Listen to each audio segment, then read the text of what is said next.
Assalamu alaikum кыргыз элим, сиздер менен Ачык Айкын каналы. Ар дайым жаңы жаңылыктарды угуу үчүн биздин каналыбызга катталып, коңгуроочону басып кетиңиздер.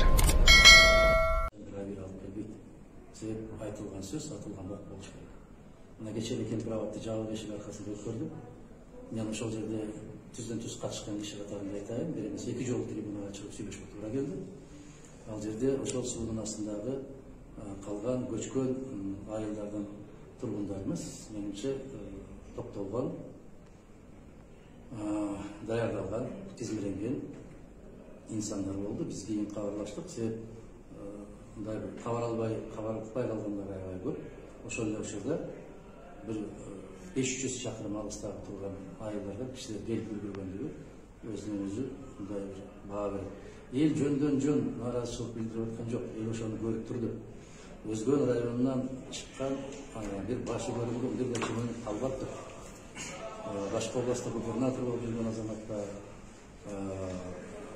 азаматтардын аппараттарында иштеп аткан азаматтар бүтүндөй эле баары көчүп барып алыптыр.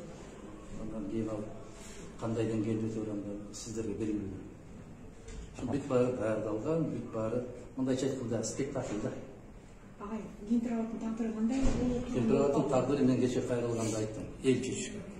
Эгерде ошол жерде 5 айыл өкмөттүн эли, бул 5 айыл өкмөттүн эли деп эле аларга таштап койбостон, бул кыргыз мамлекетинин тагдыры.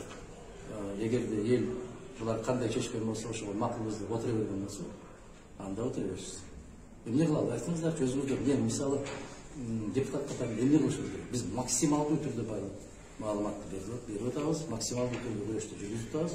Мен 2 жолу чыгып сүйлөгөн кезимде тең айттым, мен караганча каршы жоош берем. Мына Турдахон Усмалиевичтин Алтын даңгына суу деген китебинде керемет жерлер жазылып кеткен. Дал ошол Кемпирабад боюнча. Азыр ошолорду көбөйтүп беребиз депутаттарга. Аны окугандан кийин бир аз бойгон инсап берсин деп. Каналга катталып, мага жакты деген белгини басып, ой пикири калтырууну унутпаңыз. Чымындай жанды чыркыраткан чындык биз менен.